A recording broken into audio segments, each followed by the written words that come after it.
बिस्मिल्लाहिर्रहमानिर्रहीम। अस्सलाम वालेकुम। आज हम आपको बताते हैं अरारोट या अरारूट और कॉर्नफ्लोर का डिफरेंस के दोनों में क्या फ़र्क होता है। अरारूट जो है एक पौधे की जड़ों से बनाया जाता है जिसमें काफ़ी मिकदार में निशास्ता होता है और स्टार्च होता है।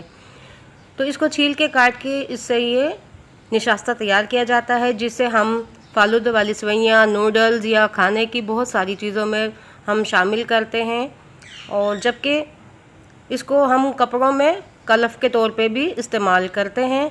तो ये अरारोट है। और कॉर्नफ्लोर में फ़र्क ये है कि वो मकई का बारीक सफ़ूफ होता है, बहुत बारीक सा पाउडर होता है मकई का, जिसे हम कॉर्नफ्लोर में खाने की पकाने की चीज़ों में इस्तेमाल करते हैं, चीज़ों को गाढ़ा करने के लिए इस्तेमाल करते हैं। लेकिन दोनों के फ्लेवर में भी बहुत फ़र्क होता है। और कॉर्नफ्लोर जो है ज़्यादातर खाने पीने की अशिया में भी बहुत इस्तेमाल होता है।